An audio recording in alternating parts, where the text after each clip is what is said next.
میں تو یہ سمجھتا ہوں، جتنا عرصہ مجھے ہوا اقبال کو پڑھتے ہوئے کئی سال، جی جی کہ اقبال پہ بڑی گہری چھاپ ہے واقعہ کربلا کی. جی جی جی بے شک. اور رسم شبیری جو ہے اقبال کے نزدیک باقاعدہ ایک اصل الاصول ہے، بالکل. جو بہت سے راستے کلیئر کرتا، متعین کرتا. اگر آپ اقبال کی پہلی کتاب جس نے سب سے زیادہ شہرت پائی، اسرار خودی، جی جی جی اسے پڑھیں تو اس کی جو 11ویں نظم ہے وہ درمانی اسمائے حضرت علی المرتضیٰ جی رضی جی اللہ جی عنہ، بہت اہم نظم آپ نے، کیا بات. یہ اسرار خودی ہے.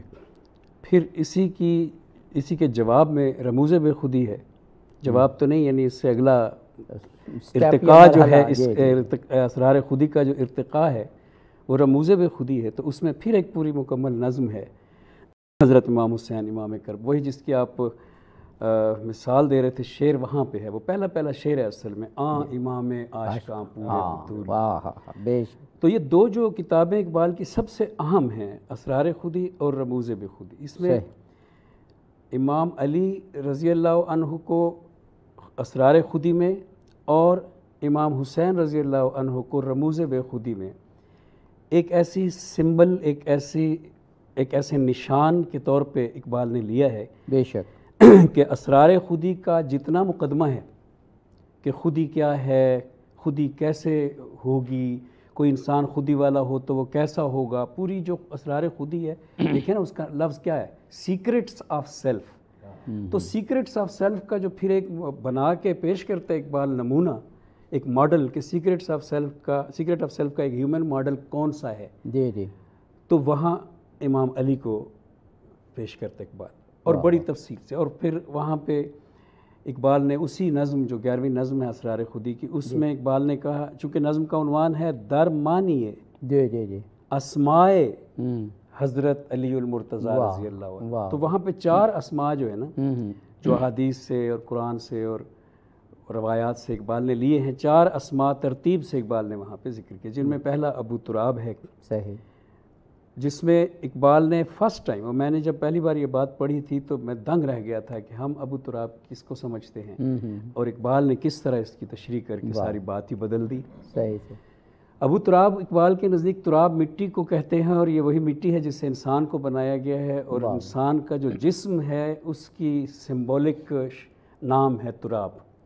اپنے جسم کی خواہشات پر قابو پانے والا جو ابن تراب نہیں، جو مٹی کا بیٹا نہیں، جو مٹی کا باپ بن گیا. کیا بات ہے، کتنی خوبصورت بات. خودی کے لیے یہ پہلی مطلب اقبال. پھر دوسری صفت لی ید اللہ، پھر تیسری صفت لی علم، اور پھر چوتھی قرار.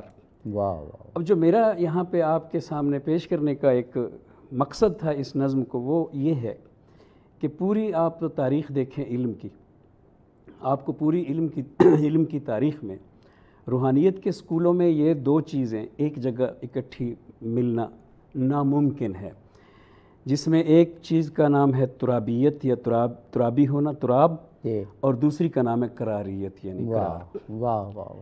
یعنی ایک کا مطلب یہ ہے کہ آپ نے نہیں لڑنا، اور دوسرے کا مطلب یہ ہے کہ آپ نے بار بار لڑنا. کیا بات ہے. تو یہ کیسے دونوں اکٹھے ہو سکتے ہیں؟ یہ وہ چیز ہے جو اقبال کو ہانٹ کر گئی. اقبال جس تصوف کو چاہ رہے تھے کہ وہ متعارف کروائیں دنیا میں، وہ وحدت الوجود کے اثر والا، شنکر اچاریہ والا، یا فلاطینوس والا، یا ابن عربی والا، یا حافظ شیراز والا تصوف نہیں تھا. وہ تصوف تھا جو اہل تشیع نے اختیار کر رکھا ہے. وہ تصوف تھا جس میں لڑتے بھی ہیں، فقر بھی اختیار کرتے ہیں.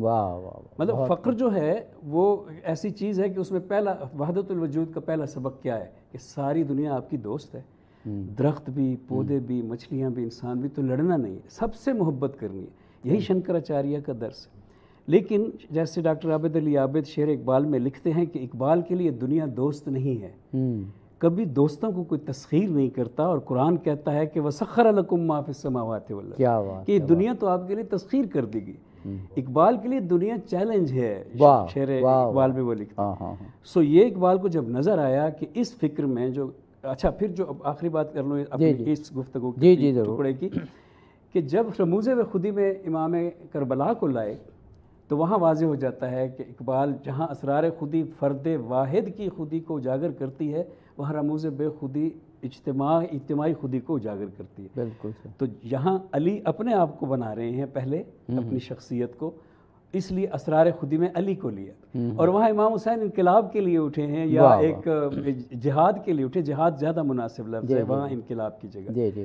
جہاد کے لیے اٹھے تو وہ ایک اجتماعی مسئلہ ہے، اور اس میں وہ جس طرح سے وہاں خودی اپنا مظاہرہ کر رہی ہے وہ اجتماعی خودی ہے. اور اس میں ایک شعر آتا ہے، بس جی ضرور آپ ہے ٹائم. اس میں کہا کہ ان کی تعداد جو تھی امام حسین کے ساتھیوں کی وہ یزداں کے برابر تھی. جی جی جی بالکل. اب یزداں کے عدد کو جب نکالتے ہیں تو 72 نکلتے ہیں. واہ واہ کیا خوب کیا خوب. جناب ابھی جو سر نے 2-4 اشعار آپ کے سامنے پڑھے، ان میں ایک پہلے نہایت اس کی حسین ابتدا ہے اسماعیل. اس مضمون کے اقبال کے ہاں بہت سے اشعار ہیں فارسی میں بھی، اور اقبال نے ہمیشہ حسین کو تواتر یا سلسلے کا اگلا وہ کڑی کہا ہے جو حضرت ابراہیم علیہ السلام. تو اس تناظر میں اگر آپ دیکھیں تو یہ وہاں سے شروع ہو رہا ہے حضرت امام حسین تک ایک ہی کربلا ہے. اور اس کا جو اقبال کے افکار پہ اثر ہے وہ بیسیکلی روحانیت کی طرف سے آ رہا ہے بنیادی طور پر. بالکل صحیح. آپ دیکھیں کہ امام جو لفظ ہے اس کا مطلب ہوتا ہے آگے والا. جی جی. اور خلیفہ جو لفظ ہے اس کا مطلب ہوتا ہے پیچھے والا. بالکل صحیح. جو پیچھے آئے گا. بالکل.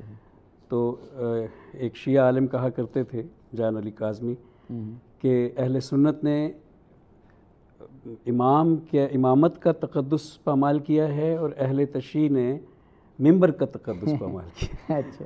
اس میں وہ کہنا یہ چاہتے تھے کہ اہل تشیع کے ہاں آپ دیکھیں کہ امام جو ہے وہ مسجد میں جب تک صحیح کوئی بندہ نہ ہو تو وہ امامت نہیں کرواتے، وہ ایسے نماز پڑھ لیتے. بالکل صحیح. اہل سنت کسی کو بھی کھڑا کر دیتے ہیں. تو اس سے وہ کہنا یہ چاہ رہے جان علی کاظمی، اور میں جو کہنا چاہ رہا ہوں وہ بھی یہی ہے کہ جو امامت کا حضرت امام حسین کا کنسیپٹ ہے وہ اقبال کا بنیادی طور پہ مقصد ہے ان کے افکار کا، جس میں اقبال نے اپنے خطبات کے دیباچے میں یہ کلیئر کٹ کہا ہے کہ جو تصوف اسلامی تصوف ہے، جی جی، جو اقبال نے 2 تصوف الگ کیے، اجمی اور اسلامی، یہ تو آپ کے علم میں ہے. جی جی جی. جو اجمی تصوف ہے اقبال اس کو موت کا پیغام کہتے ہیں، اور جو اسلامی تصوف ہے اقبال اس کو جس تصوف کو لیتے ہیں وہ میں یہ کہنا چاہتا ہوں کہ وہ اہل تشیع کی جو ایک کنیکشن ہے. دیکھیں نا 1400 کچھ سال ہو گئے، ایک کمیونٹی کا نام ہے اہل تشیع، اور وہ اسپریچولی اتنی آپس میں کنیکٹڈ ہے کہ امپاسبل ہے اس کے جیسی کسی اور کمیونٹی کا تصور کرنا. مدعا یہ ہے کہ تصور امامت ایک کنیکشن پیدا کرتا ہے. کوئی شک نہیں، کوئی شک. وہ روحانی اس شیعہ مذہب میں ممکن نہیں ہے، پاسبل نہیں ہے کہ آپ دین اور دنیا کو الگ الگ کر لیں. اگر کسی نے وہاں پہ ایسا کیا کہ اس نے کہا کہ وحدت الوجود کو میں لے آیا ہوں شیعہ مذہب میں، تو شیعہ نے اس کو مذہب سے نکال دیا نصیری کہہ کے. بالکل صحیح. سنیوں میں اگر ایسا ہوا تو وہ مذہب سے نہیں نکلے، اور ایک بہت بڑا طبقہ پیدا ہوتا گیا ایسے صوفیاء کا جو پیسمسٹک فلسفی کو لا رہے تھے، اور وہ مسلمان سمجھے جاتے رہے، اور وہ اصل میں الہاد تھا. جی میں نے جب آپ کے پہلے سوال کا جواب دیا تھا نا، تو اس وقت میں نے اس اسرار خودی میں امام علی کا جو اقبال نے ذکر کیا ہے اس کا ذکر کیا تھا. وہاں پہ اقبال نے جس وجہ سے امام علی کو وہاں لیا ہے وہ 3 چیزیں ہیں. جی جی.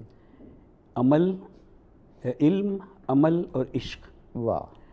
اور یہ 3 چیزیں کسی میں اکٹھی نہیں آئی رسول کے ساتھیوں میں، کسی میں ایک زیادہ ہے، کسی میں دوسری زیادہ ہے. یہ واحد ہستی تھے جن میں یہ تینوں چیزیں اکٹھی ہیں. مولا علی میں، مولا علی میں یعنی علم، عمل اور عشق. اب علم جو ہے عموماً عشق اور عمل والوں میں کم نظر آتا ہے. صحیح بات ہے. لیکن یہاں پہ نظر آتا ہے. اب آپ کو وہ سلطان باہو کا ایک مصرع ہے نا کہ باج علم دے فقر کماوے کافر مرے دیوانہ ہو. وہ کہتے ہیں کہ فقر تو علم کے بغیر ہو ہی نہیں سکتا.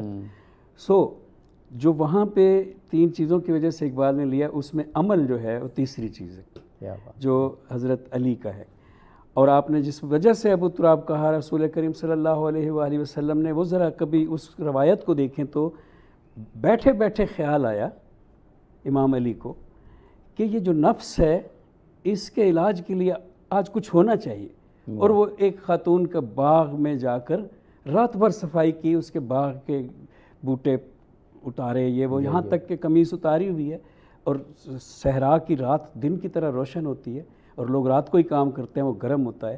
صبح کے قریب جب واپس آئے تو مسجد نبوی میں لیٹ گئے. رسول کریم صلی اللہ علیہ وآلہ وسلم نکلتے ہیں, دیکھا کہ قمیص اتری ہوئی ہے, بنیان اتری ہوئی ہے, صحن میں ایک بندہ پڑا ہوا ہے.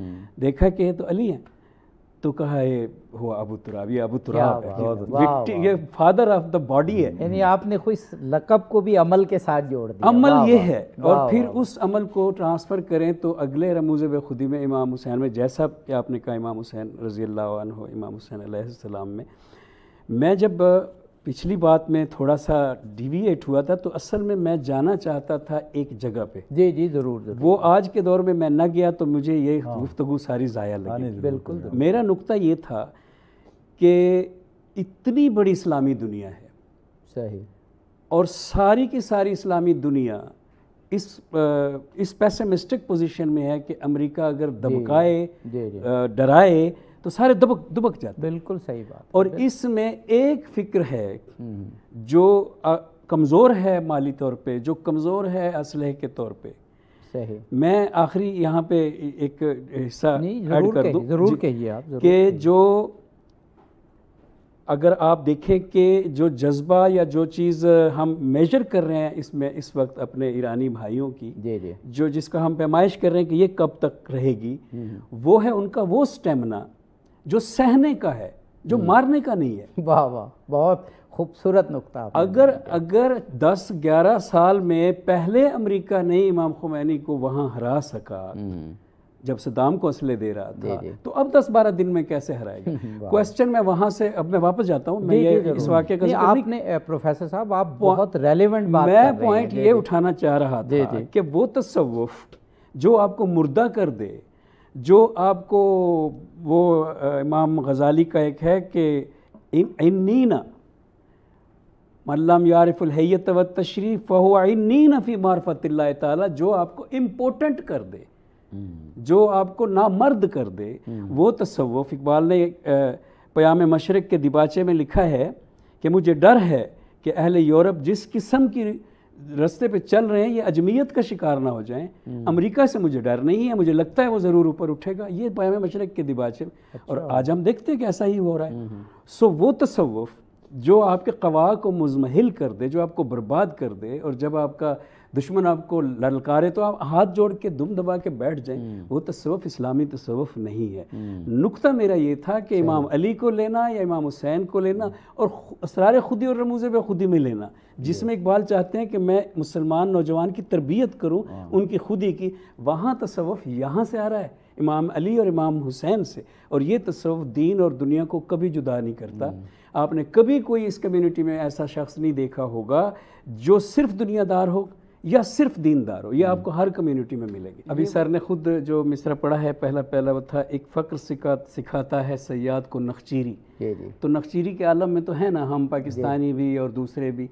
اسرائیل پہ کبھی کسی نے آج تک 70-80 سال میں کبھی کسی نے آج تک ڈائریکٹ اس طرح سے قلب پہ کبھی حملہ نہیں. تو یہ نہیں ہے کہ ہم لیبیا کو یا لبنان کی اس کی تھوڑی سی جو جب وہ ان کو اوورکم کر رہا تھا تو ان کی حکومتیں بدل رہا تھا, رجیم بدل رہا تھا, تو ہم اس کو ملائیں آج کے ایران کے اس کے ساتھ جو ان کے ساتھ حملہ کا جواب. ایران تو اس وقت سٹرونگ جا رہا ہے. ایران نے تو سارا جو ہے نا وہ چینج کر دیا ہے. ایران نے تو سینیریو ہی چینج کر دیا ہے. میں آخر میں یہ بلکہ غزہ نے بھی اس سے پہلے کر دیا, غزہ نے بھی یہ سارا کچھ بدل دیا. وہ بالکل صحیح فرمایا, لیکن ایران کے ابھی اقدام کو غزہ ہی کا تسلسل قرار دیا. یہ تسلسل ہے, اسی کا تسلسل ہے. اور یہ بڑی, میں نے تو کہا بھی تھا کہ غزہ نے دنیا بدل دی. اور آپ نے امید کی بات کی, اور میں بڑا پر امید ہوں, ذرا بھی مایوس نہیں. اور میں یہ استاد محترم علی صاحب سے ہی سیکھا ہے کہ زوال کا دور ہمارا گزر گیا, انشاءاللہ اب ہمارا عروج کا آغاز ہے انشاءاللہ. اور انشاءاللہ